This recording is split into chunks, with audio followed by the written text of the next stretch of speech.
Hello, hello. What's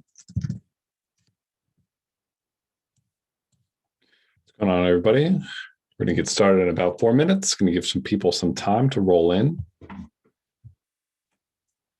Just saying hello. How we doing? I'm going to have to start streaming directly to YouTube so that the quality can be better because I have a sweet camera. We're going to be talking everything Chainlink. But we have about 4 minutes till we actually get started, but I wanted to pop in and say hello.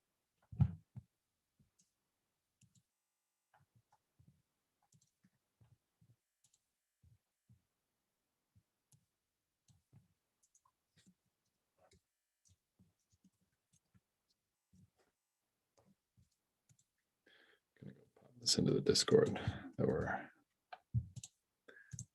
are live.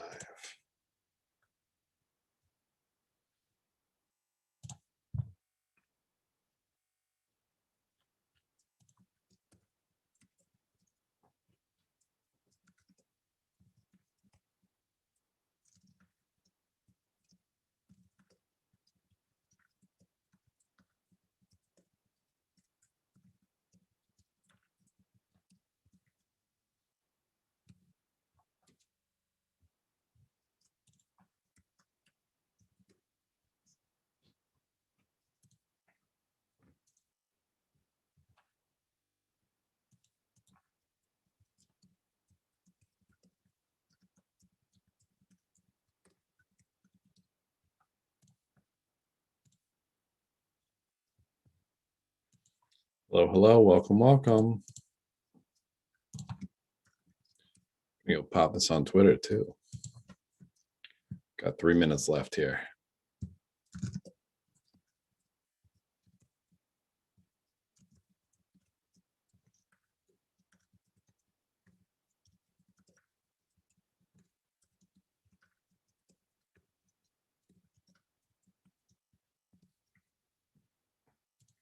The Chainlink Hackathon workshop. That's what this is. It's a workshop about Chainlink at the Chainlink Hackathon. Hello, hello. BG, how you doing? We've got 2 minutes left. We're going to give people a couple minutes to trickle in. I know we said this actually starts at 4:30, so we'll give it a couple more minutes. How are we doing today, everybody?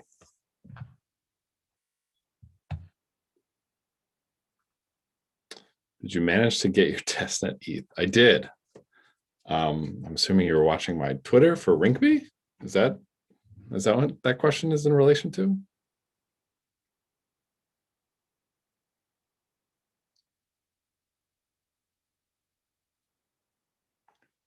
Delay between Zoom and YouTube is too much. Doing great. Thank you. Awesome. Glad to hear you're doing great. Cool. We're just going to give it another minute, guys. And then we're going to jump into it. Do everything Chainlink. We're going over everything. Okay, not everything, but all the basics of Chainlink. All the basics of Chainlink. Really excited for this one. This is going to teach a lot of the skills needed to do the rest of the workshops and the rest of the hackathon. Yep, saw your tweet.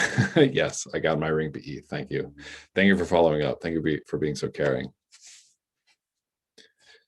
I'm going to wait maybe another 2 minutes for people to kind of roll in. Feel free to ask questions during this session. Happy to respond in chat. Like these workshops to be a little bit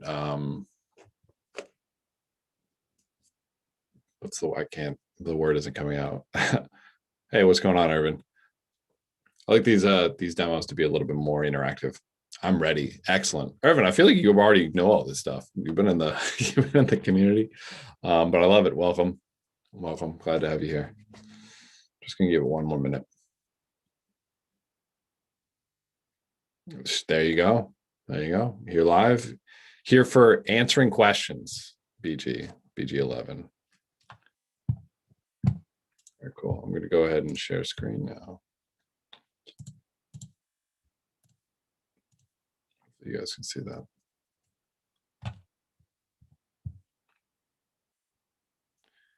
We're doing interviews at this time or no? Not interviews, but I'll do a Q&A for developer questions. How many people are doing this hackathon? Well, over 3,000 people signed up, over 3K, so a lot of people. All right, let's jump in. So we're talking about Chainlink and just everything about Chainlink. So this is for people who are a little bit newer to Chainlink, who don't who want to get just a good idea of, what does this technology even do? What is it for? Obviously, this is going to fuel the rest of your dApp development for the rest of the hackathon. Using Chainlink is a requirement, obviously, for submitting and getting a prize here. But we're going to go into why any of this matters, why all this matters, why it's so important, and how we can really take our smart contracts to the next step. So hopefully you guys got to see Sergey yesterday at the opening ceremony. He actually went really, really deep into a lot of the conceptual and a lot of where we can go and where we can build, what we can build next. And I'm going to go a little bit more technical so that you guys can have a better understanding from a technical perspective on what we can actually build. So we're going to be talking about connecting your smart contracts to off-chain data, creating financial definitive truth, APIs, provably random number, and just all these features that Chainlink enables for smart contracts, and why oracles and specifically Chainlink is so important to the entire ecosystem.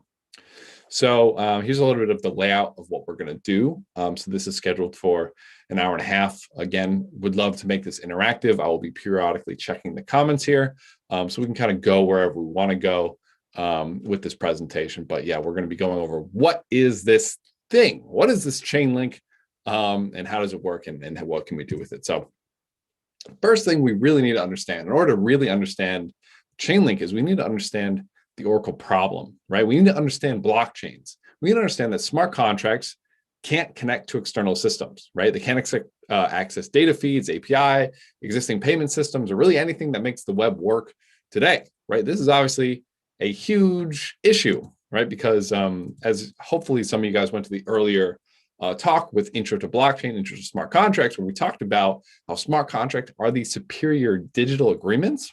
Having an agreement between two people without any data means you can really only do very specific agreements, which is fine, but not the generation shifting paradigm that we really want blockchain to be, and that we want smart contracts to be. So this is kind of an issue, right? And the reason why they can't do this is the reason they're these walled gardens and they can't connect to the real world is because they're deterministic systems, right?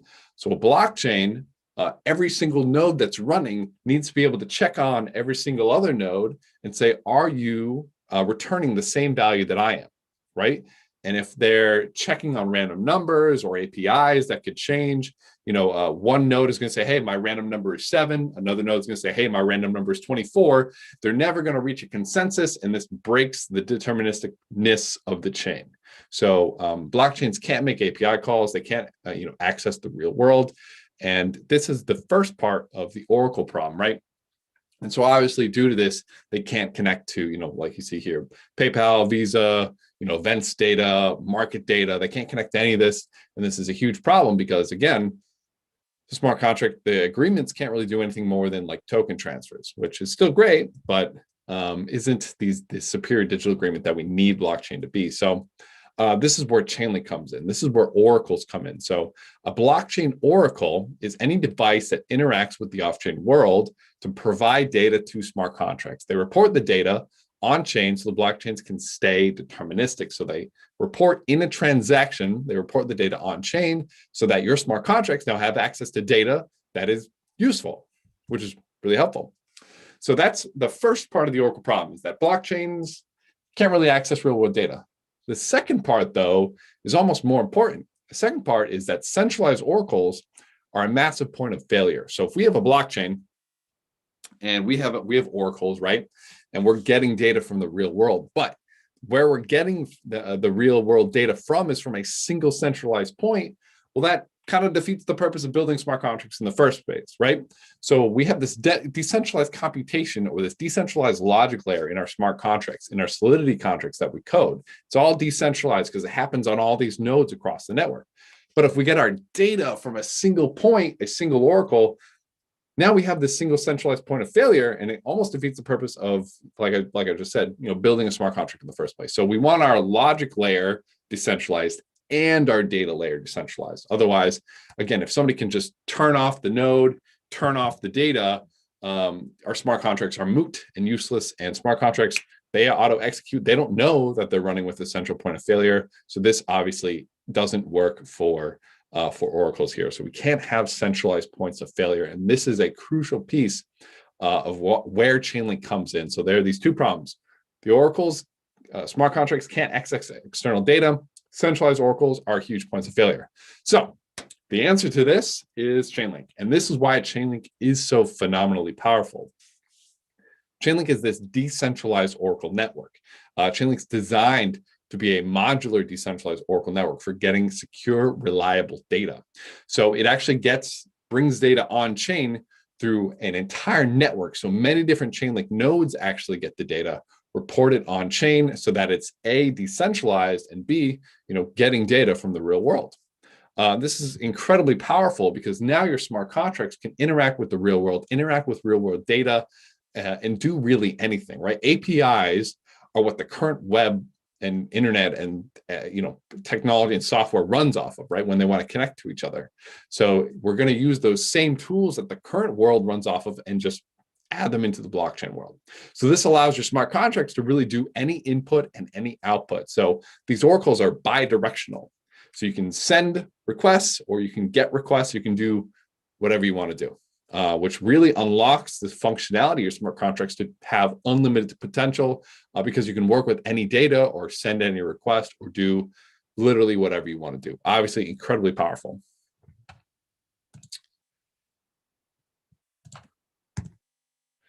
I'm going to pause for a quick second and look at some questions in the comments here. Hi, can you give me an example of how zero knowledge proofs could be used with Chainlink currently? This is probably a longer conversation. Does it make sense to commit data on blockchain, then generate the proof off chain? This is probably a longer conversation, but I think that would be really cool. Really, really cool. All right, great. Thank you for the comment there. So let's talk. So this is Chainlink, right? And this is why Chainlink is so important. So let's dive into that a little bit more, right? Let's talk about DeFi. DeFi obviously being massive right now, right? There's $40 billion locked in DeFi. DeFi stands for decentralized finance. Now, in financial institutions, you need data, specifically pricing data, most often pricing data.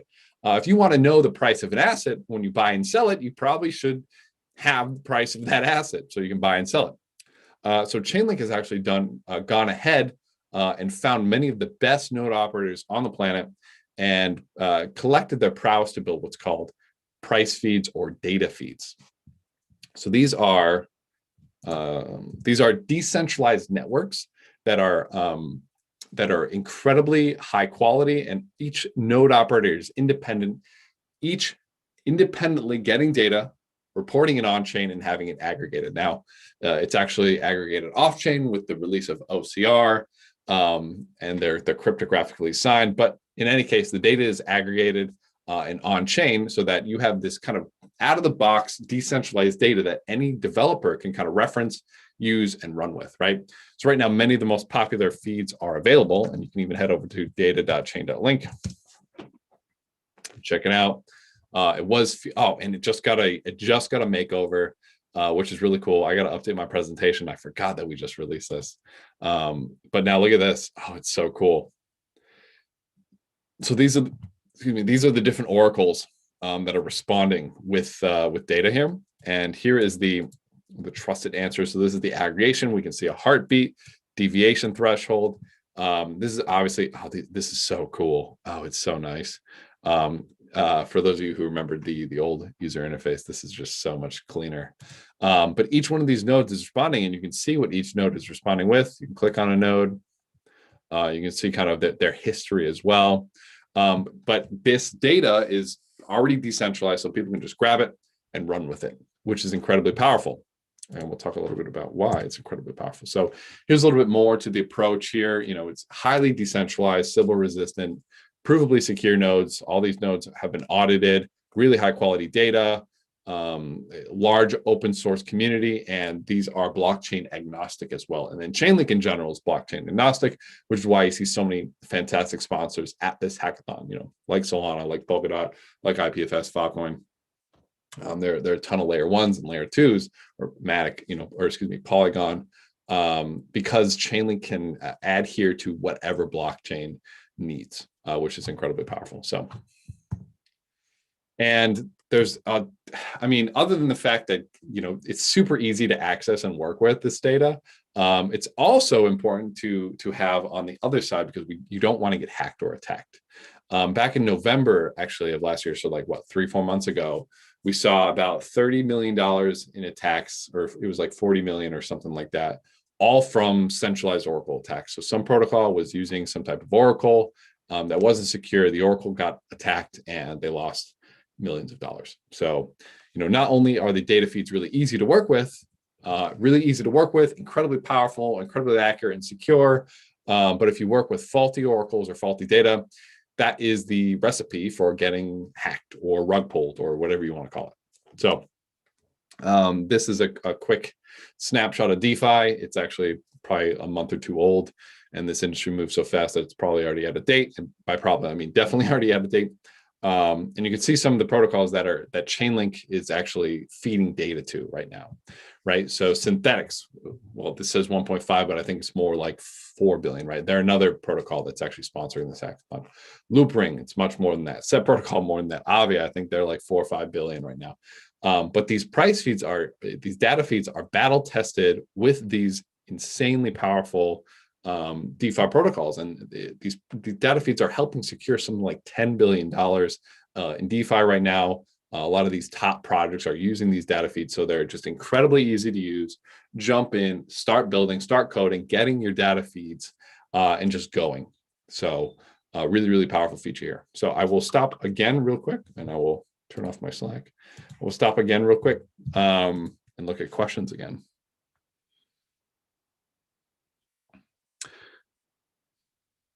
Most of the use cases I see have been seen getting data, but not sending data. We will show you sending data soon.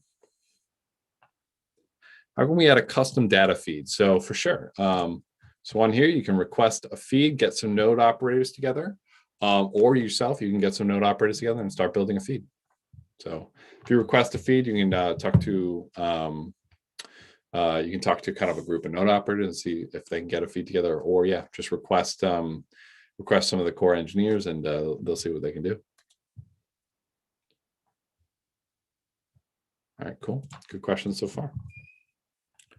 Let's keep it going. Oh, excuse me. So that's data feeds. Data feeds are insanely powerful, and you can build unlimited stuff with data feeds, and they are crazy easy to work with. They're pretty much my go-to whenever I'm trying to build something, right? Because I can do pretty much anything with data feeds. Like if you want to accept any payment, you can swap currencies with data feeds. It really makes building easy, and I absolutely love it. So the next piece that we're going to talk about is Chainlink VRF, or Chainlink Verifiably Randomness Function, and why this is such an insane accomplishment and such an insane feat. So Chainlink VRF is a way to create random numbers in a provably random way, which is kind of crazy to think about, that you can prove that a number is random. I can prove I rolled the dice in a random way, but it's actually possible on smart contracts. However, the current issue with smart contracts is that smart contracts are deterministic systems, right? So since they're deterministic, if you want a random number that's deterministic, that's not really possible, right? So getting a random number inside the smart contract world is basically not possible. And if you know a lot about computer science, you know that even random numbers, when you do like math.rand or in JavaScript or in Python or whatever, it's still pseudo-random, right? But it's random enough that we kind of are like, okay.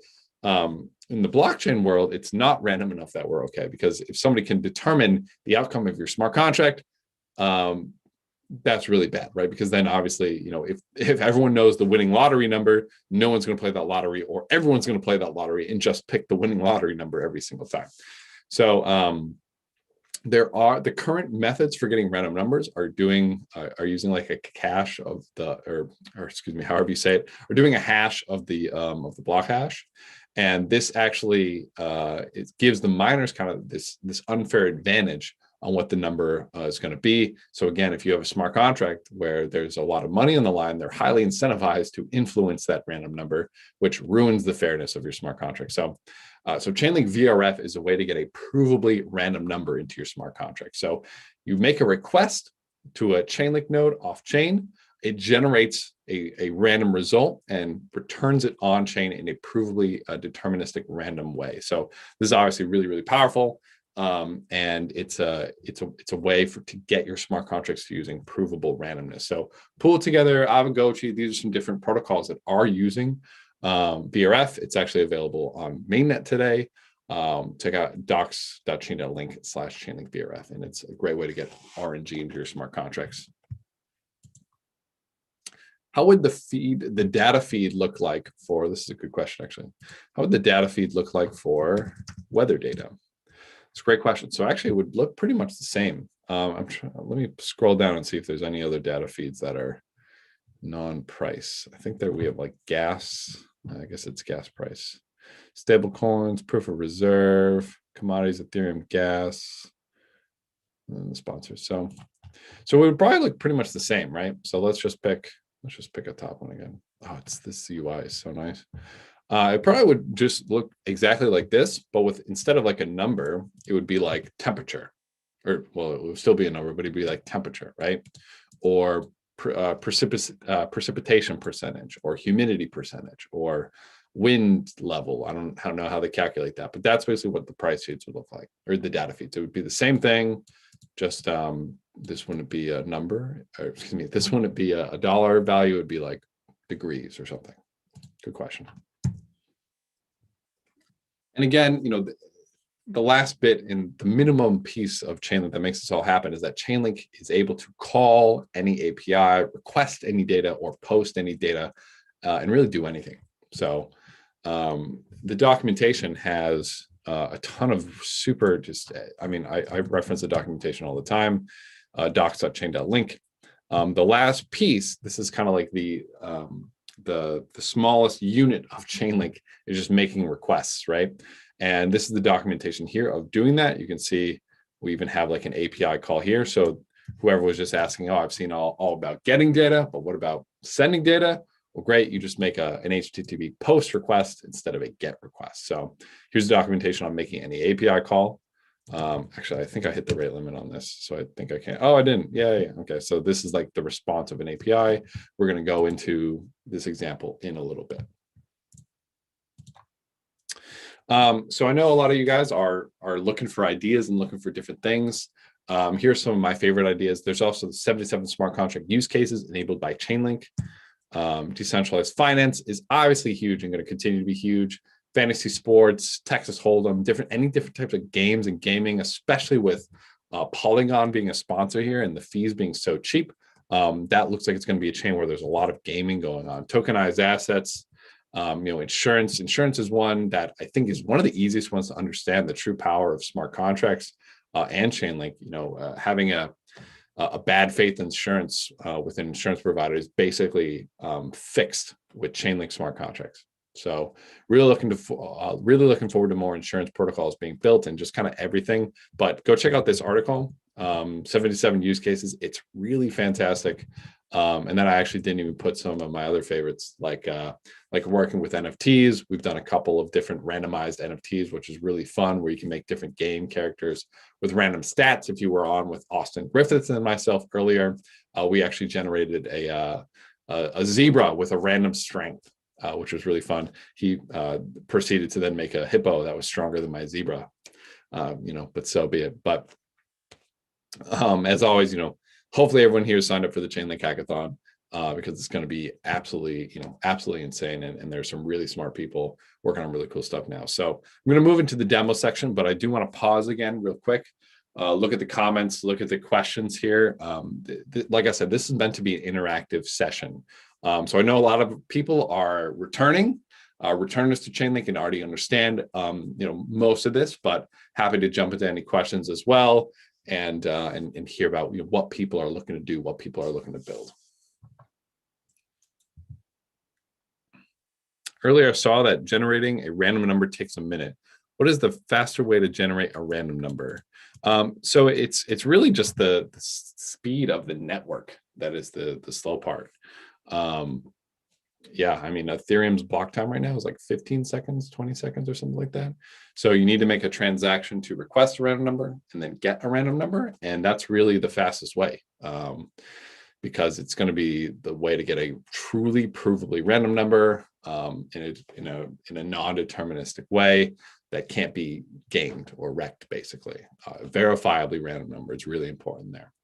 You can get, yeah, that's really the answer there. Will we be restricted to the data feeds provided, or can we create a new data feed? And if so, how? Yes.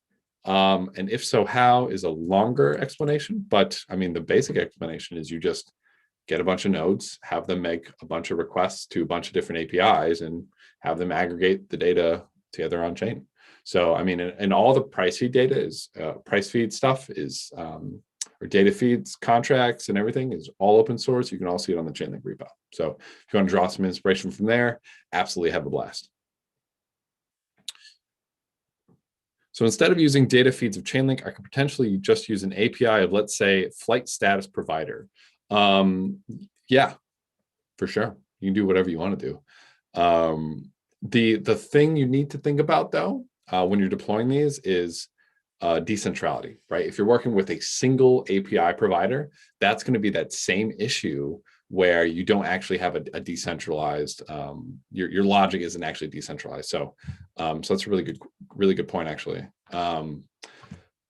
But I think for hackathon purposes, doing stuff like that is absolutely phenomenal, because most of the time, unless it's very specific data, you can find, especially like flight stuff, you can find and do work later on to get multiple data providers, right? So yes, the answer is absolutely you can do that, and that sounds awesome. Dynamic NFTs, agree. There is a sick article on that, and I think we have an NFT workshop at some point. I hope we do, because that is going to be a lot of fun. How do we link Chainlink to a front-end framework like React? If we are using Chainlink for something like a web app, will we need another backend server as well? No, you don't. In fact, I've got front-end questions a couple times. If I got a bunch of people to ping me, we'll probably add a front-end workshop. I think that might be useful. If you guys think that might be useful, like, feel free to drop somewhere in the chat. Be like, hey, Patrick, we would love to see a front-end workshop. If I use a side chain like Polygon, will it be faster? Polygon would be faster, yeah, just by the nature of the speed of the network. For random number generation, yeah. So the quicker the network, the quicker you're going to get your number back. On the main chain, obviously, you could spend a ton of gas, but you're still going to be capped by the block time, or yeah, the speed of the network. If I wanted to grab real estate prices from a site like Zillow, could I build an external adapter easily enough? We will have an external adapter demo. We'll go over exactly that. And yes, please do a front-end workshop. Okay, well, we will see. I think it probably makes sense. All right, cool. Well, we're gonna go on to the demos now. So these are the docs. Like I said, I'm in here like every day because I use this like all the time. Okay, now I'm getting a bunch of people say, yeah, we'd want a front-end workshop.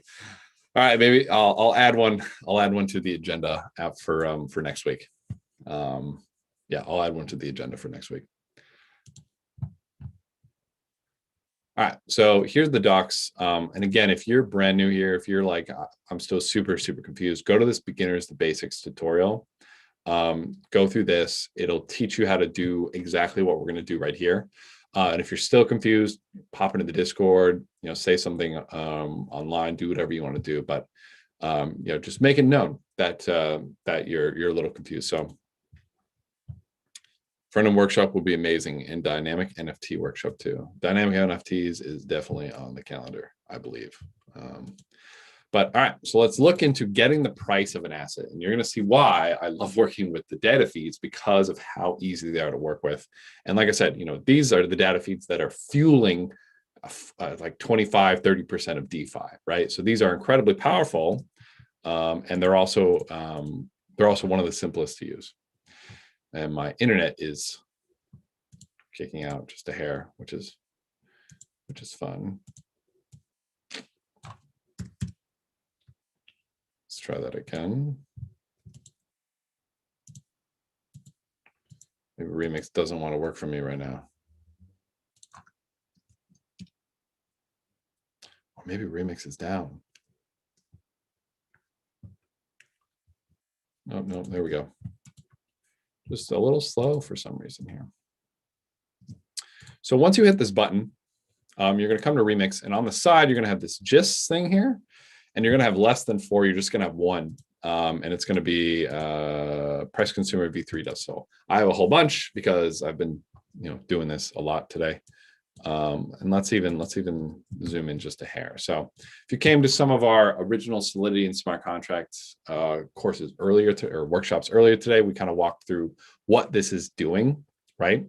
But we can see here again, we're importing the Chainlink code right here, aggregator v3 interface. We're importing it. We're creating our contract called price consumer v3. We have an object of type aggregator v3 interface. We're calling it price feed.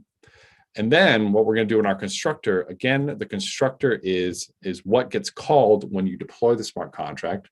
This is like the first function that gets called, and that's what this constructor thing does, is we're going to set our global variable or our contract variable, if you will, price feed to this aggregator v3 interface object at address, this big address, right? So what is this big address? In the docs, you can find, and you can even do kind of this little ENS lookup. You can find where the addresses of these different pairs are, right? And so we're going to be working with the Coven testnet, and we're looking for, I think, ETHUSD, which is, that's the main net.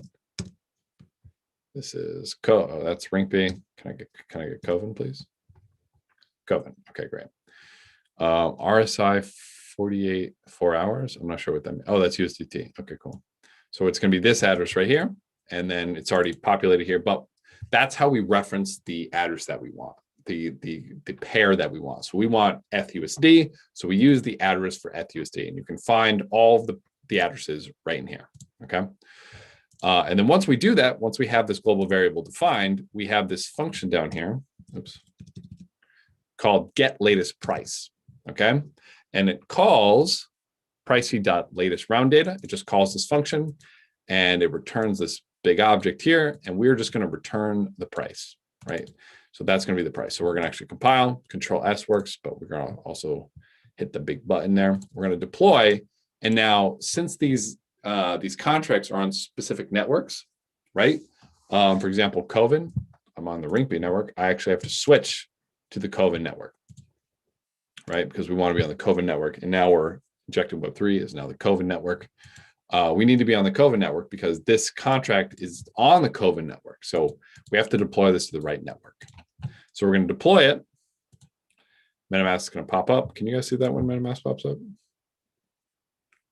I think you guys can't actually. You guys can't see that. Oh, that's annoying. Can you guys see that? There's like a delay on the Zoom. Oh, you guys can't see that. Oh, awesome. Okay, cool. MetaMask pops up. Oh, maybe. Oh, you can't see it when MetaMask pops up though. Oh, that's annoying. All right. Well, MetaMask popped up. I hit confirm. We get our Coven link.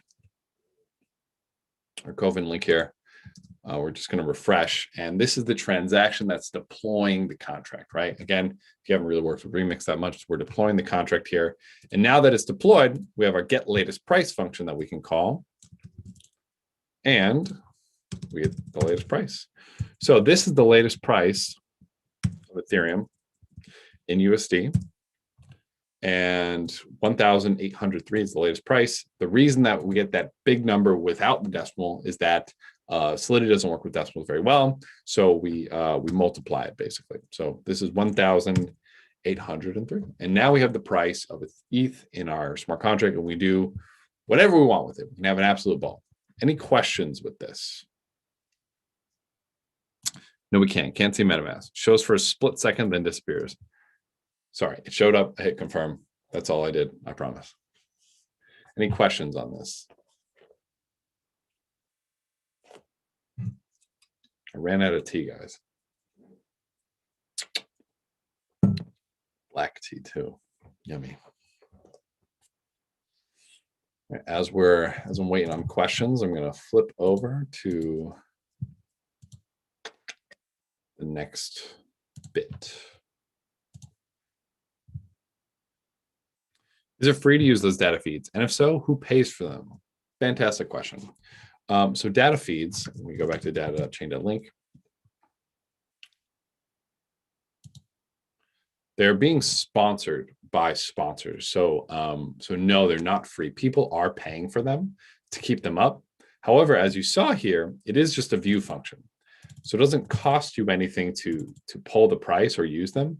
But without these sponsors, these wouldn't be able to work, right? Because these sponsors, and then we can scroll all the way down to the bottom here, these sponsors are the ones paying to keep these data feeds up. And because obviously if they went down, their protocol wouldn't be able to work. So they are being sponsored, so they're not free.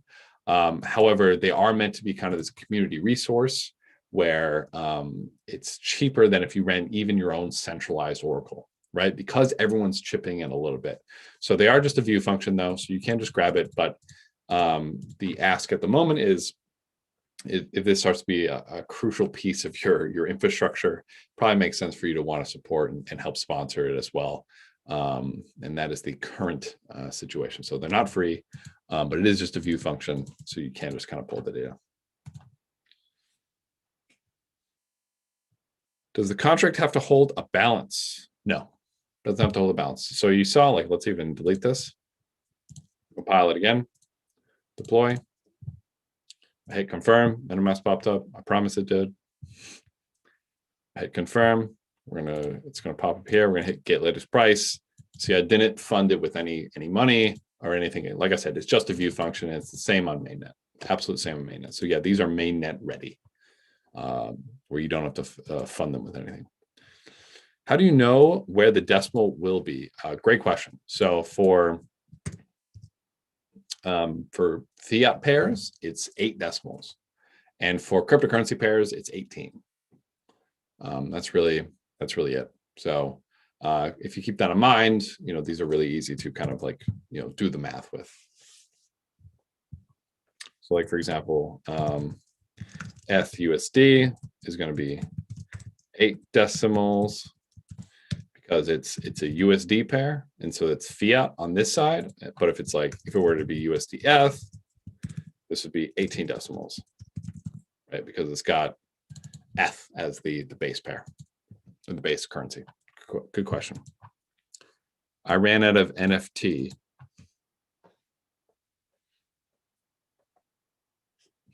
Very nice. What does Solidity multiply the number by to get rid of the decimal, and is it consistent?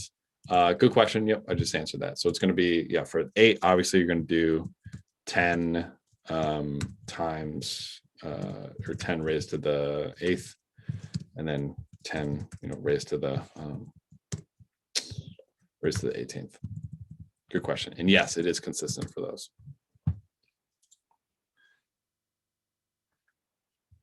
All right, cool. What are the data feeds update times? Great question. So you can see here, we have the trigger parameters. These are the deviation threshold and heartbeat. So they update whenever one of these two is met. So trigger parameters, whenever the price of an asset deviates beyond 0.5%. So if there's ever a 0.5% deviation, it updates, or just every 3 hours. So the last update was 4 minutes ago.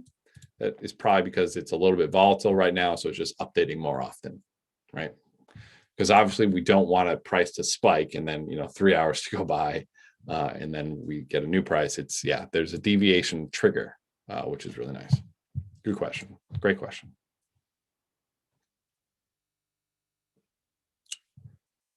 Keep the question coming, guys. I'm loving these questions, but we're going to move on to the next demo here. So that is how we work with price feeds. And again, you can see Binance Smart Chain, Polygon, XDAI, I don't know how to pronounce this, but this one as well. All these different chains that these price feeds are currently on. You can see, get some historical price data if you want, latest price. You can read more about these, and you can read more about this decentralized data model that these are following. If you want to learn more about OCR, which is really cool, you can go there, but we won't talk about that for now. Let's go into getting a random number, right? This is that VRF that we were talking about. And this follows a little bit different of a paradigm here. This is actually we're going to make a request and receive. So the price feeds or the data feeds are already aggregated. It's already aggregated. The request has already been made. Someone has received as well. Somebody else has already requested and triggered these transactions for the data feeds for us. So we're actually going to be making the transactions. We're going to make the requests here. And this is really powerful. And this is where we start to get into some really cool stuff. So this is our contract. Let's talk about it. Same thing. We import this VRF consumer base.sol. This is the contract that's going to help us verify that the numbers are truly random. Now we do what's called inheritance here. And if you were on with Austin Griffith, he did a little bit of this too. Random number consumer is VRF consumer base. So we're saying our contract is going to be a type of VRF consumer base, which is really fun and exciting. Now we have these three global variables, or these three contract variables: key hash, fee, random result. Random result is where we're going to store the response from the Chainlink VRF. And these two are needed for the Chainlink VRF. And we'll go into that in just a second. Now, here is where we have an interesting comment. This is just defining the parameters of the Chainlink VRF. So again, since these oracles are listening to very specific networks, we need to define the addresses that these have been deployed to, right? It's going to be a little bit different for Rinkeby, a little bit different for Ropsten mainnet. Again, you can find all the addresses in the documentation, both here and here for the price feeds. So everything is there. Everything is there. If you ever get lost, go to the docs, and then if you're still lost, go to the Discord. Somebody will help you, because we are all trying to make the world a better place. Anyways, so when we define our constructor, again, this is the first method that gets called when we deploy our contract. We are actually going to add this VRF consumer base bit, where we say we're going to give it the address of the VRF coordinator and the address of the link token. So these are two addresses that we need to give to the VRF consumer base. The VRF coordinator is the contract on chain that is actually going to verify that our number is truly and provably random. Key hash is another piece that the VRF coordinator needs to prove that the number is truly random, and it helps identify the VRF node off chain. Now, the fee is the link that we need to pay to actually get this random number back. So when doing transactions on chain, obviously we need to pay a little bit of ETH, a little bit of ETH gas. When working with oracles, we have to pay a little bit of link, a little bit of Oracle gas. It's the same thing. So you saw that we didn't have to do that for the data feeds, because those had already been aggregated by somebody and just left public for you to use. For the random numbers, we actually have to make the request, and that's why we have to pay the little bit of link here. So then we have our function get random number, which takes a user provided seed. This is just a number that we give it just to kick it off and prove that it's really, prove it's really giving us a random number. And then we call this request randomness. You can ignore this require for now. Then we call this request randomness, which takes that key hash, that fee, and that user provided seed. What happens is the node rolls the dice and it calls back to the contract to basically this fulfill randomness function. Technically, the VRF coordinator calls it back, but just pretend that the Chainlink node actually calls this function back, and it returns the request ID, so the request that was created by this request randomness function, and the random number, and then we're going to save the random number to this global variable random result. So let's go ahead and compile it, deploy it, inject a Web3. Again, we need to be on an actual network. MetaMask is popping up. I promise. I hit confirm. I remember you guys do need MetaMask. You need testnet ETH, testnet Coven. I should have went into this first, actually, where to get that. If you ever get lost on getting any testnet, sorry, yeah, I should have went over this before. If you ever get lost on how to get any testnet tokens, you can go to Link Token Contracts. There's Coven faucets here, Rinkeby faucets here for the testnets. So Binance Smart Chain obviously is a mainnet. There's no testnet here, but here's a BSC faucet for community link, which is really powerful. Oh, sorry about that.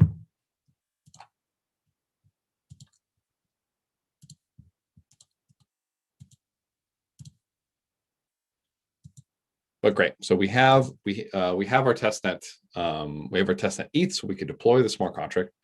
Now we have this smart contract here. So what do we want to do? We want to get a random number, right? Random result is going to be initialized to 0. Call to random result, be initialized to 0 here. If I call get random number right now, what's going to happen? It's going to kick out. It's going to say, what are you doing? You're crazy. Stop doing that. The reason it's kicking out is why?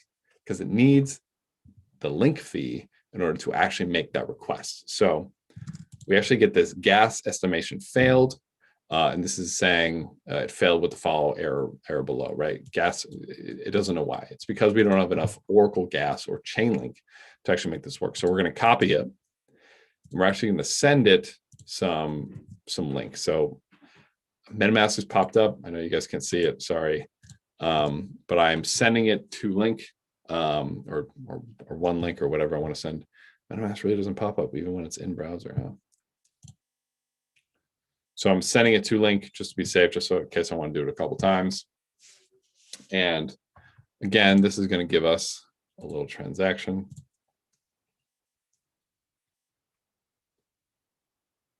And we can see here where this is a sending. Oh, you can't see MetaMask. You just can't see it when it pops up. I got it. Okay, good to know. So we have so we've given the smart contract link. Now, if we hit this, we don't get this error. MetaMask will pop up. And again, this one you can't see, but MetaMask did pop up. I'm going to go ahead and hit confirm. And this is actually going to kick off this transaction. So we're actually sending 0.1 link for this transaction. Again, it's a testnet, so it's just a default value here. I think on Matic, it's like 0.0001 or something like that. But we're kicking off this transaction. And we have a success here. So now if we have a random result, we're still not getting anything. And because we actually need to wait for that second transaction back, right? So we've made the request and the node has picked up the request and went, okay, you want a random number? Okay, I'm gonna get your random number. I'll be right back. And it has to make a second transaction back. So we need to wait 2 transactions. And once we do, now we have a random number. Now we can do whatever we want in our smart contract. We can make a dynamic, randomized NFT, like what we saw with Austin Griffith. We can make pool together or provably fair lotteries. We can do whatever we want, loot boxes, you name it. So incredibly powerful feature here. Let's go into some questions.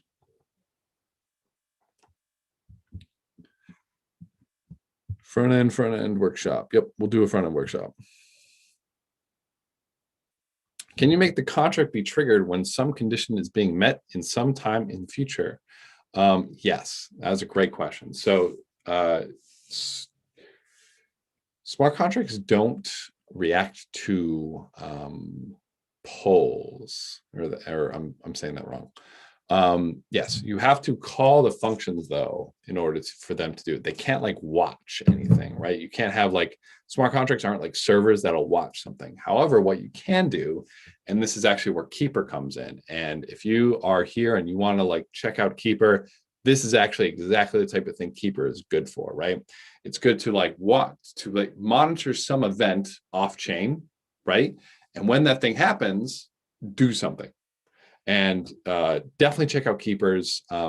It's going to be a really awesome feature for this hackathon. And it can do that. But smart contracts themselves can't actually monitor or read anything. But you can have a Keeper, a Chainlink Keeper off chain, or you can have some type of Chainlink external initiator. But yeah, basically something off chain is going to have to trigger it in the future. But absolutely, yes, you can have it be triggered in the future. How exactly does sponsoring a feed work? Would those feeds not be there without sponsors? Pretty much, yeah.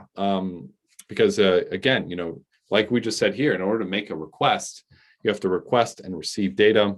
Right now, those are kind of just the protocols that really rely on those price feeds. Without those data feeds, they would have a hard time, running. So they're sponsoring them to help them keep up. I would imagine in the future, kind of this system to change. to make it, because again, it's not really fair that these sponsors are kind of providing it for everybody. Again, they are paying to keep them up, but yeah, so if your feed, if your protocol just starts really heavily relying on them, some access controls will probably be put in to help kind of share the burden across different protocols. Are we able to call VRF multiple times in one transaction for multiple random numbers? No, you got to call it once at a time. Can you set the link fee to 0? I mean, I can, but if I did that here, the node still would be like, okay, well, my fee is 0.1, right? So the node operators actually get to set their link fee. So if I change it in here, the node operator still says, hey, it's 0.1. Well, it's 0.1. So if I send them nothing, then they're not going to send me a random number back. How do we anticipate the gas fees to make sure that the contract has enough? Good question. So I think you're talking about Oracle gas fees. And the node operator is going to say what their link costs are, right? So the link cost is going to be 0.1. If you're talking about Ethereum gas fees, then it's okay. Well, whoever calls the function is going to pay whatever Ethereum gas fee pops up. But for the link gas fee, it's just going to be this right here, right? And that's going to be given to you in advance. Can you talk about how verification of the number is done? This is a longer conversation. Sorry, can you hold on off 1 second, guys? Let me mute this.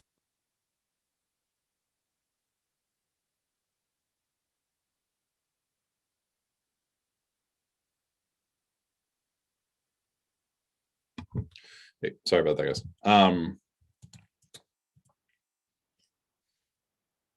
Where was I? Can you talk about how the verification of the random number is done? Yeah, yes, I can, but that's might be a longer conversation. So if you go to the GitHub, github.com, smart contract kit. This is where it gets a little bit over my head, to be honest, but I will point you in the direction of what you're looking for. So we'll go to V6. We'll find VRF. We have vrf.sol. I think we want VRF consumer base. Is it vendor?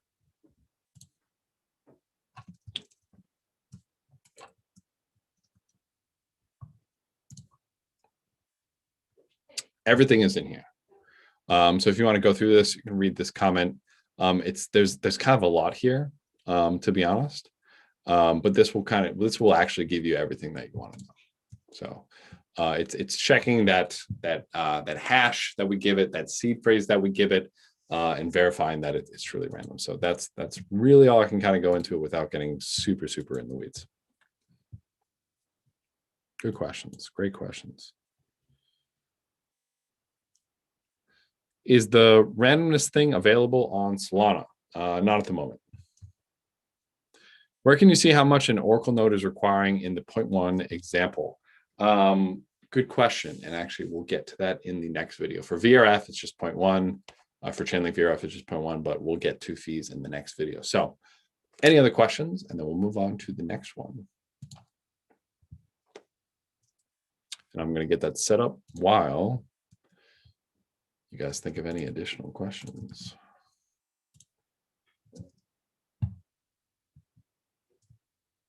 Very cool. Thanks. All right. Any other questions? Bueller. Any questions? All the questions. Love it. This means you guys are wizards at Chainlink, and you guys are going to do amazing things with the hackathon. That's what we like to see. Oh, no, couple questions. How do you get a smart contract to track the random numbers generated by multiple users? How do you get a smart contract to track the random numbers generated by multiple users? Yes, good question. Actually, I should have had the example. Let me pull that back up.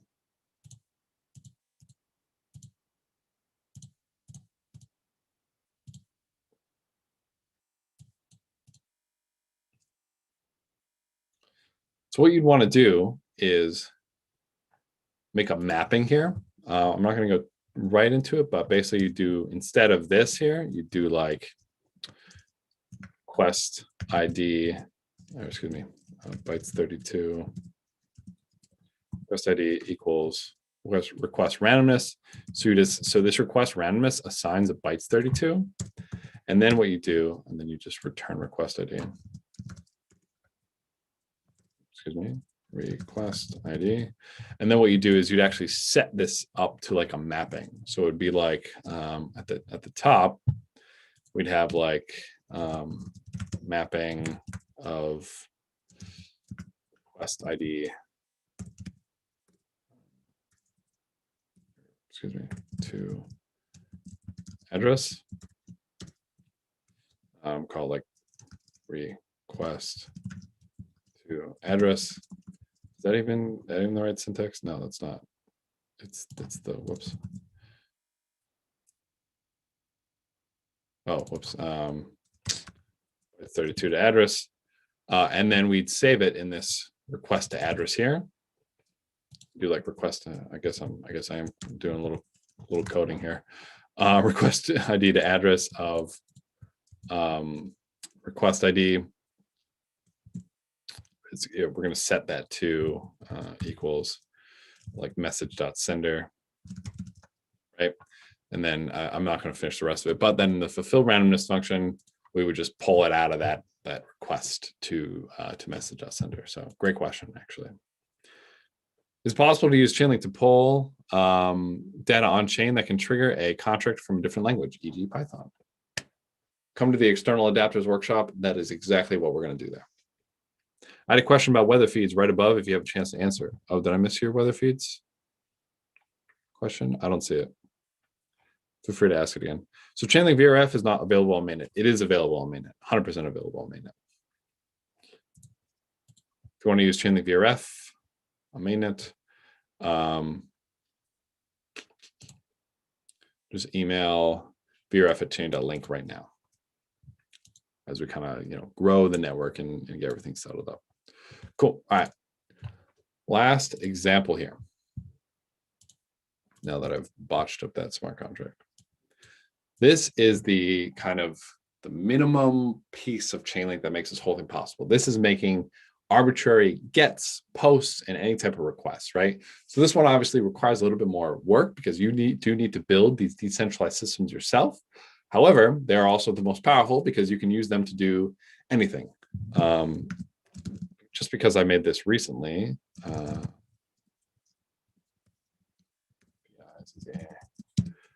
and because I feel like shilling it on camera because it's really silly, unless my internet doesn't want to work. This was an app I made a couple days ago for kicks. And you can order me a verifiably random pizza, and it works with the Domino's API to actually return a random pizza, to order a random pizza from a smart contract. So like that's kind of the creativity level you can go here. Obviously mine was a little centralized because I was using a single node. And to make it better, I'd always use multiple Chainlink nodes, but you can make any API call. You can do literally anything you want. So that's kind of a silly version.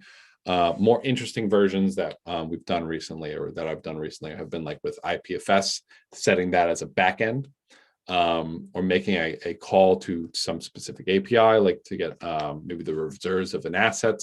Last year's winner, they used an API to rent out their Tesla using the Tesla API. So this is really this unlimited customizability here. If you're a little concerned about the decentrality of it, I would say for the hackathon, don't worry about it. Just run with it and go have fun. But obviously if you're going mainnet, you're really going to want to sort that part out. So let's talk about what's happening here. We are importing Chainlink client.sol, which has all the code that we need to make this API call. We're going to inherit it in our API consumer contract, same thing, a couple global variables. And this is the same bit as the last Oracle, but this is where we can actually choose our Oracle, right? So if we're like, how do I build my Oracle network? This is where you choose the independent node operators. Now, the question is, okay, where do I do that? How do I choose these different node operators? Well, I'm going to get rid of that now that I remember that my face is on there and looks very silly. We actually want to choose a node operator and a job, right? So if we go to, let me grow this a little bit. Maybe not. If we go to Coven, Ethereum, Coven, we can see all the different nodes that are alive and have listed on a node listing service. So market.link is probably the most popular node listing service right now. Reputation.link is another really good one. They also do some Oracle reputation, which is really cool. They do a lot of really cool stuff. My computer is being slow, so I'm just going to exit. But we can go to nodes. We can go to nodes and we can see like all the different nodes on Coven and what they're doing and what types of jobs that they have. So for example, let's say I want a job that makes an HTTP GET request and returns a UINT256. Let's see what I get. So we get some different nodes. Someone's node is named get UINT256. That's pretty clever. But we can go to like a node and we go to their jobs and we see the different jobs that a node has. So these are the different, so a job defines on an Oracle, what it can do. So a job that has a get UINT256 and makes an HTTP GET call, which is an API call. It parses out the data from the response, parses the JSON out a specific path and multiplies it. These are the different tasks or adapters that a job can do. So we could take this job ID and then we could take the Oracle address right here of the Oracle, and then also the fee.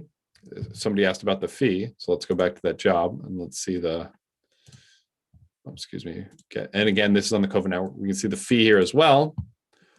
We can go here and we can just pop it in. So we have the Oracle that we just got from the marketplace, the job that we just got from the marketplace, and then the fee. So we saw the fee was 0.1. Again, this is a node on the Coven testnet. So we can grab stuff from the marketplace and use it and play with it. So you can see there's tons of different jobs, tons of different types of data. Just note on mainnet, some have jobs waitlisted, so you might have to reach out to those node operators and just ask, or you can test it yourself. But so we call our constructor and it sets this up. So it sets our node up for success. It says, here's the node that we're going to use. Here's the node that we're going to call. Now in our request volume data, this is where we make that API call. So we do chainlink.request memory, build chainlink request. This is where we specify the job ID, the callback contract, which is going to be this contract. We say we want you to return the data to this contract, and the fulfillment function. So we say return to this contract, and when you do, call this function down here, this fulfill function. This is what we want you to call when you return the data. So that's how we start building the request, right? So once we do that, and we have this job ID again, which has all these adapters in here or these tasks, we can add some parameters to those adapters. So let's say for the HTTP GET adapter, we want to add the parameter of this API. So we're saying for this GET adapter, we're going to call this. And if we just call it like in our browser here, we can see this is what it looks like. Oh, that's so nice. We can see this is what it looks like. And we want the volume 24 hours. Like this is the response that we want to get. We're looking for whatever reason we want the volume of the last 24 hours of this. So we're going to add the path, right? Which is going to be raw.ethusd volume 24 hours. So if we go back here, the path is if we walk down the JSON response, how we get the data. So we walk to raw ethusd volume 24 hour. So this is how we get the path here. And then last but not least, again, we notice that this is not a whole number. So we want to multiply it. So we have this multiply adapter again in the job spec. So we did this JSON parse, which is that copy that we walked down. We have this multiply adapter we're going to use to multiply by 10 to the 18th again, so that we can get it to be a whole number. And then we add that integer in, and then we send the request. So send Chainlink request, and then we use the Oracle request and the fee. So this is how we send the request. So once we send the request, once it gets the data, it will actually call back with this fulfill function with the request ID and the type that it responded with. Again, we can see what type it responds with. We see here it has an ETH-UINT256 adapter, so it's going to return an ETH-UINT256, and then ETH-TX. This is the adapter that says, okay, then I'm going to respond with that data. If it doesn't have the ETH-TX adapter, it won't actually make a transaction back to Ethereum or Matic or Avalanche or whatever chain. And then we have a withdraw link function, which you can pull your link out of. But this is how we actually get the data back. So we're going to go ahead and compile, Control S, or hit that big compile button. We're now going to deploy it. Again, this is on Coven. Again, if you want the testnet link, you can go to the link contracts in the docs, link token contracts for the testnet link and the testnet theorem. We're going to go ahead and deploy. MetaMask pops up. You guys can see it. I'm going to go ahead and hit OK once I increase the gas fee, because I don't know why it's defaulting to 1 for some reason. And we have our contract here. And again, we're going to call this request volume function. But if we call it, it's going to say, what are you doing? I don't have any link. Can't do that. So we're going to send it some link. I'm just going to send it one link for now. And then once this is confirmed, we can make that API call and get that volume 24-hour into our smart contract. So this is getting data into our smart contract, which is obviously incredibly powerful here. So now we can call this request. MetaMask pops up. You guys can't see it. I hit confirm, and we're going to get this transaction. So this, again, same thing with the Chainlink VRF. We're making a request and waiting for a response. So this is the power here of the request and the response. So this is what we're doing to get the data into our smart contract. So you can see it's currently 0. Same thing as the Chainlink VRF. The random number started at 0. And then once that second transaction is actually made, that will go into the smart contract. And that will give us our volume here, which is obviously this big number because we multiplied it by 10 raised to the 18th. So I know I just threw a lot at you guys. So feel free to bring on any and all the questions. Really excited to hear this. And again, this one takes a little bit of extra work, right? Because you do need to get the API calls right. If you want to go to mainnet, you need to get the decentralized nodes and the decentralized APIs. However, it's also the most customizable and really limitless functionality way. So really exciting stuff here. So let's scroll up. Look at these questions. Will it always cost 0? No, it'll cost whatever the node of the marketplace has specified. And anybody can put a node up there. Anybody can spin a node up there and market their jobs and their nodes. No, it's just a default testnet cost. Yeah, exactly. So the 0.1 link is just it's different node to node, network to network. It's just kind of a default cost. MetaMask just flashed really quick on the screen. Yeah, it's it shows up when you click it, like yes, but when I make a transaction, it just kind of flashes and sorry. How do you parse data in the smart contract that you receive as JSON from an API? Great question. So we have this path adapter, right? So if we see in this job spec, we have JSON parse. So JSON parse is delimited by this path thing here. You can read more about different adapters and what they do in the adapters section of the documentation. So this talks a little bit more about Oracle jobs, how a job is this initiator and this adapter. We didn't go over initiators here because we're using basically like the default run log initiator. Don't worry about that for now. But jobs are initiators plus adapters combined. So we're using a run log, which just says, just says do the way that we're doing it here. And then the adapters are the tasks that the job has. So different adapters, or core adapters, if you will, do different things. So like a copy adapter is going to walk down the JSON path, like you were saying. An ETH Boolean adapter is going to take the response and turn it into a Boolean yes or no. ETH transaction makes a transaction. ETH256 takes whatever number that's created in JSON and turns it into an ETH256, so it can be understood by the blockchain. HTTP GET is obviously an adapter that makes an API GET call. HTTP GET call. HTTP POST obviously makes an HTTP POST call. JSON parse, this is another type of JSON parsing, but this is for this is for HTTP GET, HTTP POST adapters, like we were doing before. Multiply adapter, there's a bunch of other adapters, but those are kind of really the important ones here. Great question. What's the cost of the request if it's a transaction? What's the cost of a request if it's a transaction?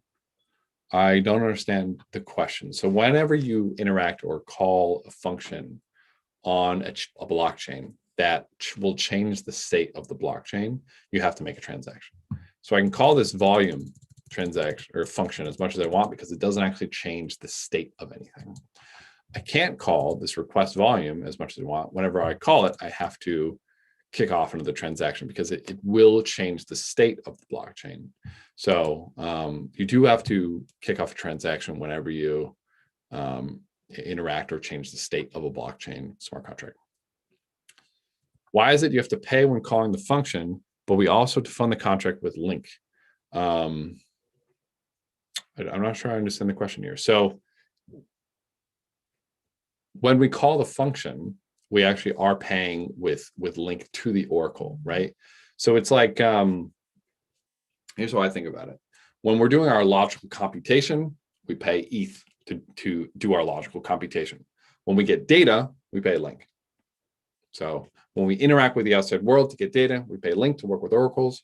When we work with our logic and our computation, we pay a little bit of ETH, or Matic, or Avalanche, or Solana, or whatever chain you're currently on. Good question. But in reality, every request is going to be a transaction and cost something. Is there no way to make it zero? Or should we think of it like negligible because 2.0 requires internet, electricity, etc.? That's how I would think of it. Yeah, so you do have to pay like Link, but as kind of the network scale, they get cheaper and cheaper, obviously. But you really don't want to interact with one that's free anyways, because if it's free, there's no incentive for them to behave honestly, right? If you say, hey, like get me data, I'm not going to pay you anything for it. Any economic incentive for them to behave correctly is gone. It's the same thing with computation, right? If Ethereum, the blockchain, was free, there would be a good chance that no transaction would actually do what they said they would do. So it's actually good that there's a cost. Same thing why it's good that there's a cost associated with Ethereum. I think as we scale these, all these costs will get cheaper and cheaper. As we're talking about, Ethereum scaling being probably one of the hottest topics on the planet right now. But yeah, so it's the same thing. You want that incentive layer there, because if you lose that, then all of a sudden you have a bunch of people who don't care, who are responding to queries and whatnot. So great question. Any other questions here? All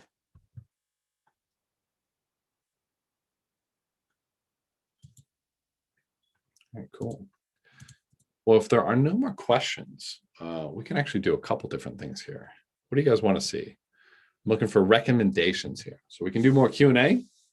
We can go into some more examples. I'm going to hold off on like Brownie, Truffle, and Hard Hat until tomorrow. Tomorrow we're doing 2 sessions, one on Brownie, which I'm very excited for, and then one on both the Truffle and Hard Hat because they're very similar. We're going to be building some DeFi protocols with them, which is going to be a blast. But yeah, if there's any other questions, comments, whatever you guys want to go through. Okay, here, the questions are coming in. Great. Hi, Patrick. How do you specify a given value on a big JSON response in order to be converted to a Solidity data type? Do you need an external adapter for that? No. So so even like this, right? This is a huge response. So what we did is we walked down the path. So in our job here, right, we had this request.add path, and this is an adapter. This is the JSON parse adapter that says go to path SUSD volume 24 hours. So if this was like this, we said, okay, let's go to raw. Okay, cool. Let's go to raw. First one is raw. Okay, let's pretend that wasn't open. Okay, what's the next one? Eth. Okay, let's go to Eth. Okay, like what's the next one? USD. Okay, USD. Let's go to USD and volume 24 hours. So that's how we can walk the path. And when it's this massive JSON thing that we obviously don't want to put on chain because it's going to be very expensive, we can just get the data that we specifically want. Great question. So the answer to that is we use an adapter. Now, we don't need to use an external adapter for that. We can use a core adapter. And so those are the differences. A core adapter are adapters or tasks that are built in natively to the Chainlink system. External adapters are adapters or tasks that we build or we customize, right? And they're basically APIs, and I will go over that in the external adapters demo on whenever it is. It's sometime this week.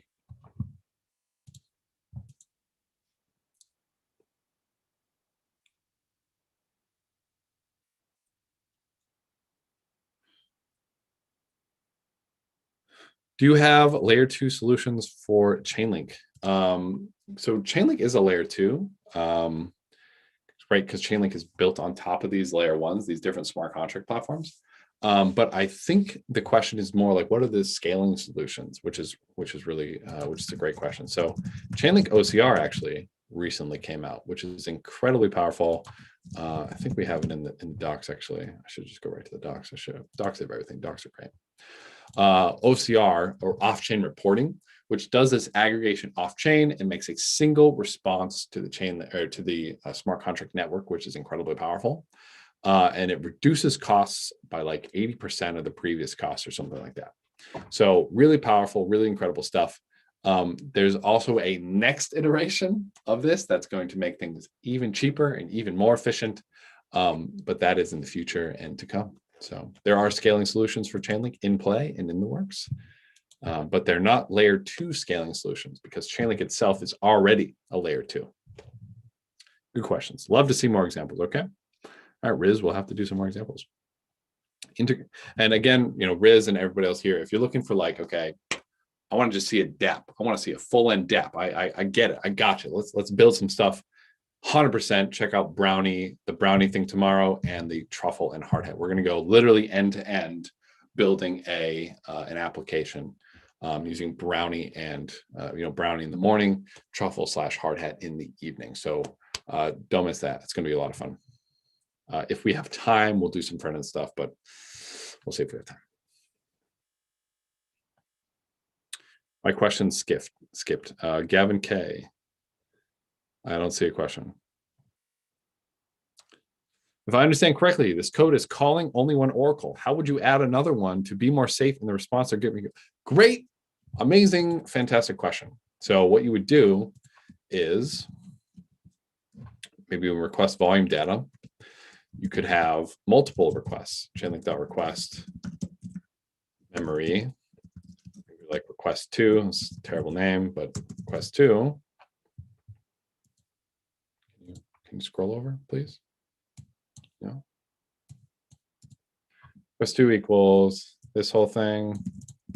Build Chainlink request, and instead of this hard-coded job ID, maybe we look in the marketplace and we say, I want this job ID. So we could do like, oops, bytes 32 job ID 2 equals this.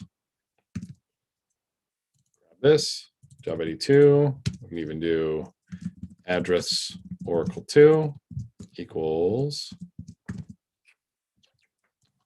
marketplace, grab you, hello address, boom, equals this. Excellent. And below, and then we'll just assume the fee is the same. We do like request 2, boom. We could also do, we even like just do, I don't know, returns. What does this return? Returns bytes 32 request ID. So we could do, probably get rid of this actually. Just get rid of the returns. But you guys can see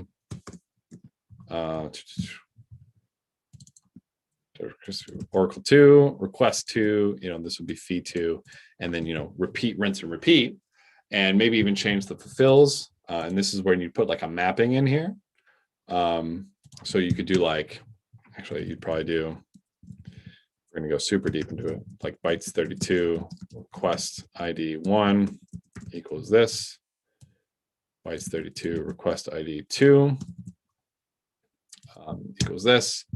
And then we could do like, we would probably have like a mapping again, like I was saying before. So mapping of bytes 32 to uint 256 request to volume. I guess I'm coding live in front of you guys. Request to volume. Then we do like request to volume of first one. Actually, no, we wouldn't set anything here.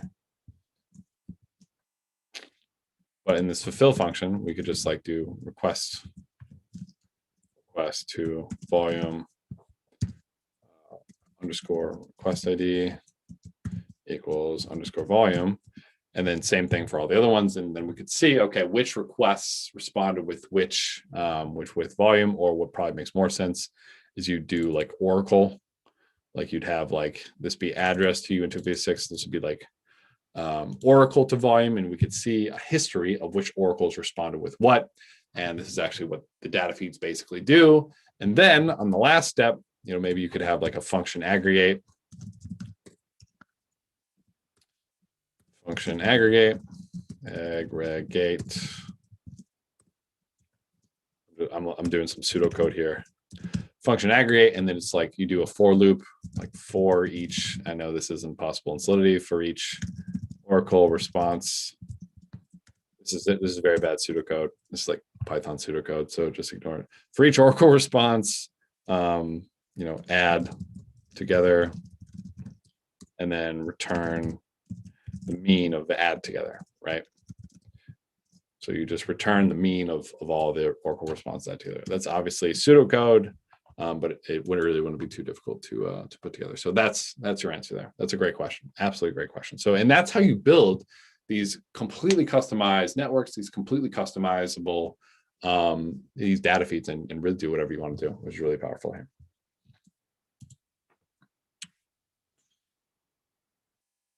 From my understanding, it is encouraged to get data from multiple nodes as the roles are decentralized, but this is not the case for VRF, right? And we can just verify that randomness. So this is a great question, actually. So VRF, as the technology kind of matures and improves. So first off, since the on-chain contract is actually verifying that whether or not it's random or not, you don't really need that as much. There is the case to be made about the worst thing that can happen is that the VRF doesn't respond, because if it does respond and the number isn't random, it blocks it. So, and this is why there are only a few Chainlink VRF nodes to prevent against that one vector. But that's a really good question, and more development is being done to kind of make those decentralized as well. But yes, since there is this on-chain verifier of the randomness, it makes it much safer to use, because you don't even need to worry if they're going to give you a rigged number, because they can't. So great question.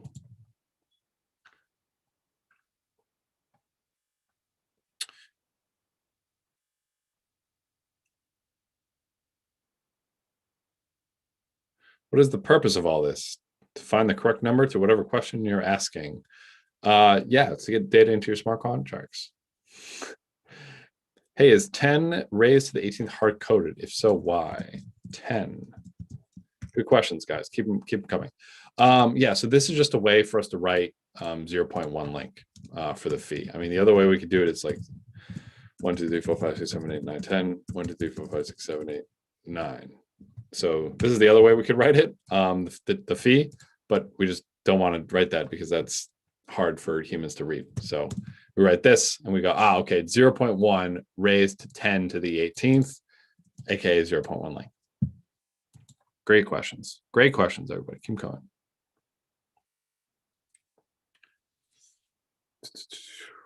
He said earlier, because Solidity can't handle. Yep, he said, yeah, exactly. Solidity can't handle decimal points. So the minimum, if you guys are familiar with Way, the minimum value of F or link or anything is 1 Way. So 1 Way is equal to 0.0000000, how many zeros are there? ETH, right? So 1 ETH is this many Way. So when somebody says, oh, I have, gas prices are 100 Gwei right now, this is what they're really saying. And then Gwei is just the middle point between Way and Ether. Great questions. At what point is the Oracle interacting and changing the state of the blockchain, requiring the Oracle to pay ETH to submit response, for example? Really good question. And this shows that you really understand what's going on. So when I make the request, I am the one interacting with the smart contract. I am the one that pays the ETH gas to make the request and to call that function. When the Chainlink node reads this off, it sees, okay, they paid Link, right? And I also pay Link right away. When the Chainlink node sees this, it goes, okay, great. I'm going to go ahead and return data.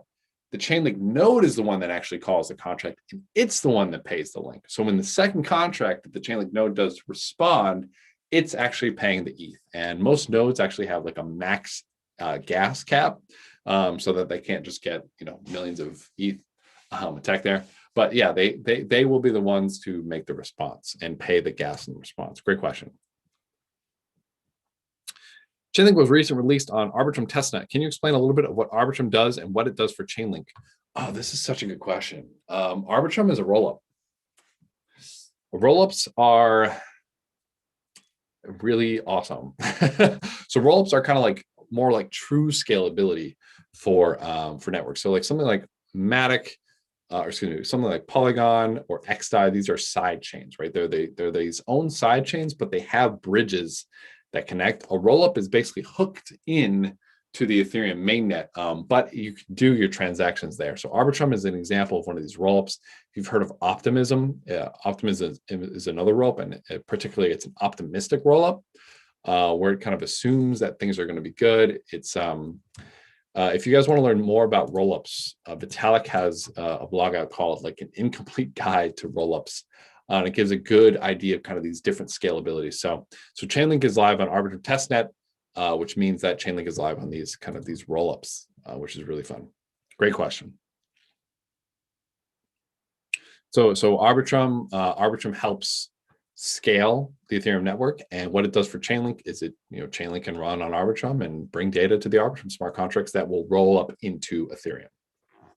So these rollups, they basically do computation off chain. I almost think of it as like mini sharding almost. They roll up into the Ethereum chain, and they help process transactions, just not on the main network.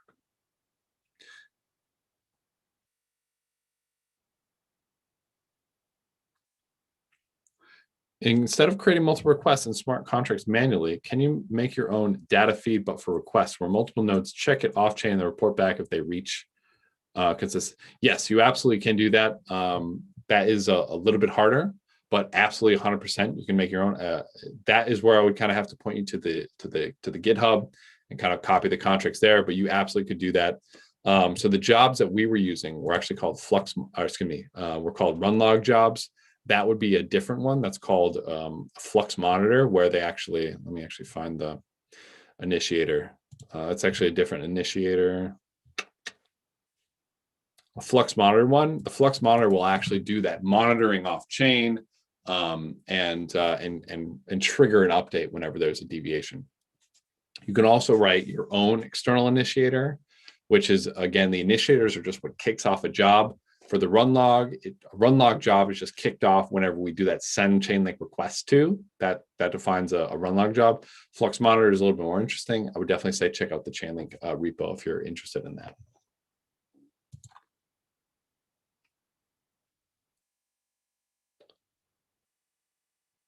How does, I'm catching up on the questions, don't worry. How does Polkadot work with Chainlink? Are they both layer 2? Polkadot works on top of Chainlink or side by side? This is a really good question, actually. So it's a little bit confusing here. So Polkadot is actually, I think what they consider and what I consider as well, a layer 0, right? So Polkadot is aiming to be a blockchain of blockchains, right? So interoperability between chains is a big issue, right? We want these smart contract platforms to be able to talk to each other. More and more of them are coming out every day. So we want them to be able to talk to each other. Polkadot is a layer 0 in the sense that it actually connects all these layer 1 blockchains together. So that is the purpose of Polkadot. Chainlink is actually a palette. Polkadot also has this feature called Substrate, which allows people to kind of build like a Ruby on Rails, but for their own blockchains. which is really cool.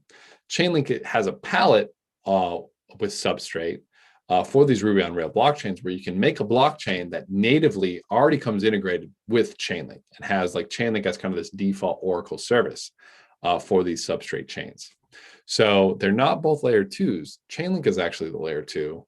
Polkadot is the layer 0, and all these other blockchains are the layer 1. So Polkadot would be here. Blockchains, like Ethereum, Avalanche, Polygon, all these layer 1s.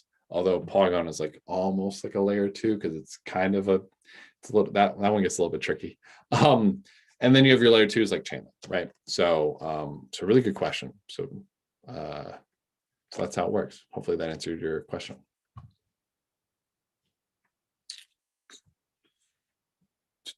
What happens if you have an API that requires accounts or payments to access? Are we limited to free APIs? No, you can use APIs with keys. I mean, the bad way to do it is just put your keys on chain.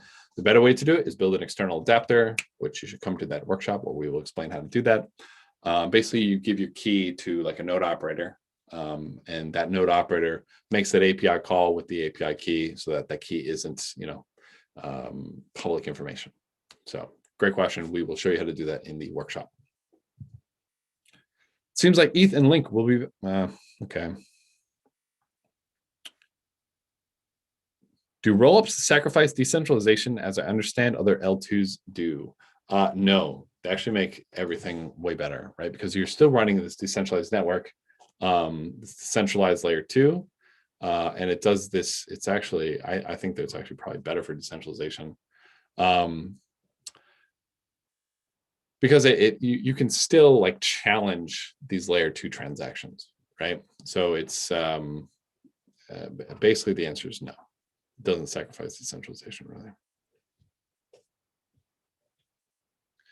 What's the benefit of being non-Turing or human discernible code in regards to smart contract implementation as opposed to other methods like what ETH uses? So the question, I feel like this question is almost like, why does Bitcoin have its scripting language?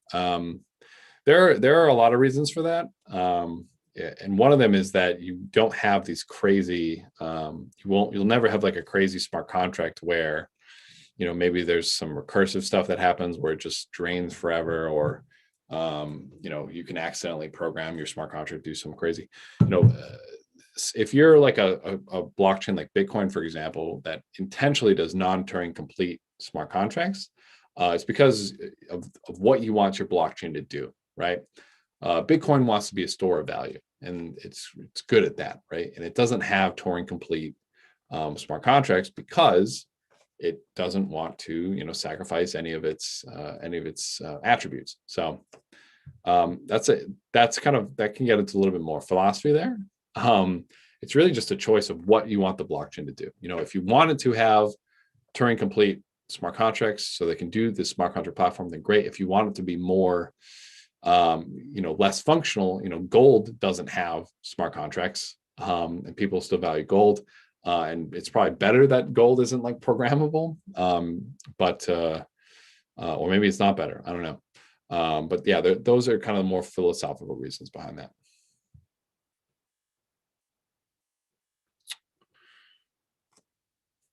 Okay, got a whole bunch more questions. You're a friend of some people? Okay, awesome. Well, welcome. Is Arbitram utilizing Chainlink OCR for those off-chain computations, or is OCR only utilized by nodes in a network? Can provide a few examples of OCR in use. Yes, I can. So data.chain.link, let's go here. A lot of these feeds are currently on OCRs. I'm not sure which ones, to be honest, but I know a lot of them are, which is really powerful. I think Arbitram doesn't have the OCR data feeds up yet, but it will. So yeah, most of these feeds that you see here have converted to OCR. More and more of them are converting as we speak.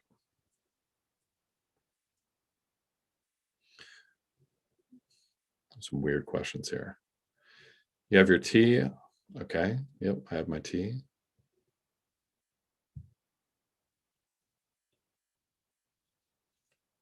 Okay.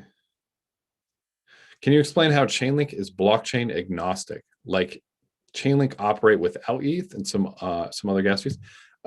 Yeah, so great question. I mean, the answer is kind of like, look at the sponsors for this hackathon, right? We have Polygon, Moonbeam, Arbitram, Polkadot. I might have already said Polkadot and Polygon. I forget. I said one of the B's. Solana. We have all these blockchains that are layer ones that Chainlink can run on and deliver data to. So that's really it. Chainlink can be blockchain agnostic because it can run on all these chains. And the reason it can do this is because of how modular the system is. Pardon me. Because of how modular the system is, right? It is able to change because we can do these external initiators and these external adapters, which can be customized for whatever blockchain that we want to work on. So Chainlink is unlimitedly customizable, and this is why it's blockchain agnostic, because it can run on any chain. Great question. I'm trying to answer questions as fast as they come in. In the example you've shown, 0.1 link was hard-coded. Is 0.1 link supposed to be static and forever, or developers supposed to implement a way to change that in case node operators change it? Yeah, that's actually a really good question. And the answer is basically yes. So node operator might change, and monitoring the network and making sure that it is the most up-to-date is important. And this is why you're going to want to do proxy stuff, or maybe have it, you pretty much want to have it always variable, so that your smart contract can adapt correctly.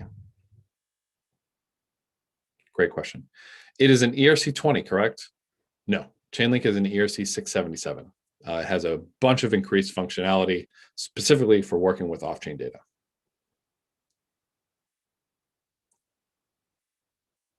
How does a lending protocol execute liquidation when a certain condition is met, such as you have not enough collateral to hold your loan? This is a great question, actually.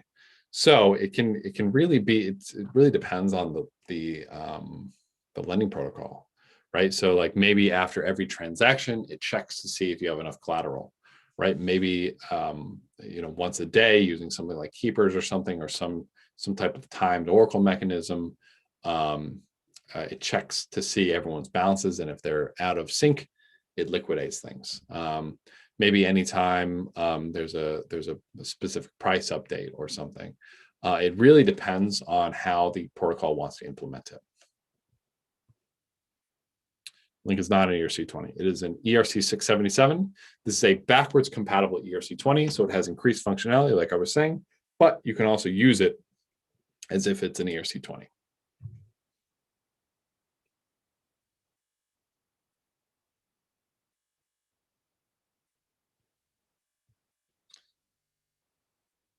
All right, I am all caught up with the questions. All right, cool. Well, everyone, thank you so much. This has been a blast. I hope you guys all learned something. I know this was a lot of fun to chat with you guys and talk about Chainlink here. We got a ton more stuff for the Chainlink Hackathon. Tomorrow, Brownie and Truffle are really going to be these key pieces for those of you wanting to build something really cool. Those are the smart contract development frameworks that most professional software engineers actually use. You can see a lot of the top projects, on DeFi Pulse, for example, they're using like Hard Hat or Brownie or Truffle to run their applications, and we're going to go over all three of them. So 100%, if you're like, hey, I want to get into this deeper, jump into those workshops tomorrow. We're going to teach you how to become awesome software engineers and work with Chainlink in the best way. And I'll talk to you guys then. Thanks all.